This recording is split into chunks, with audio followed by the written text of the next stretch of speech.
সনদ হচ্ছে সবগুলো রাজনৈতিক দলগুলোর সাথে একেবারে পাবলিকলি মানুষ দেখেছে যে কি কি বিষয় নিয়ে আলোচনা হয়েছে, কোন দল কি বিষয়ে একমত হয়েছে, কোন দল কি বিষয়ে একমত হয়নি, সেটার ভিত্তিতে একটা কমন ডকুমেন্ট প্রস্তুতি চলছে। সেটা আমি মনে করি যে সকল দলের এক ধরনের কি বলা যায় কম্প্রোমাইজের ভিতর দিয়ে এখন এই একটা জায়গায় এসে পৌঁছেছে এবং খুব শীঘ্রই আমরা মনে করি যে আমরা আশা রাখি যে 5 আগস্টের আগে এই ডকুমেন্টটা স্বাক্ষরিত হবে সকল দল কর্তৃক। আর জুলাই ঘোষণাপত্র আজকে গতকালকে আমি যেটা বলেছিলাম যে জুলাই ঘোষণাপত্র হলো আলাদা, যে আমাদের যে জুলাই যে গণ অভ্যুত্থান ঘটেছিল সেই গণ অভ্যুত্থানের যে স্পিরিট এবং যে আকাঙ্ক্ষা, ঠিক ওই সময়ে 5 আগস্টে বসে আমরা যে আকাঙ্ক্ষা নিয়ে বাংলাদেশকে চেয়েছিলাম, ওই আকাঙ্ক্ষার একটা পেপার ওয়ার্ক আমাদের থাকা দরকার, একটা দালিলিক প্রমাণ থাকা দরকার।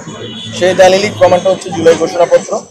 এবং জুলাই ঘোষণাপত্রে ওই আমাদের যে আকাঙ্ক্ষাটা ছিল, আমাদের যে তীব্র যে একটা আকাঙ্ক্ষা ছিল যে বাংলাদেশ পরিবর্তিত হবে, সেটার একটা রূপকল্প জুলাই ঘোষণাপত্রে থাকবে। এবং এই ঘোষণাপত্র আসলে সবগুলো দলের সিগনেচারের প্রয়োজন হবে কিনা আমরা জানি না এখনো।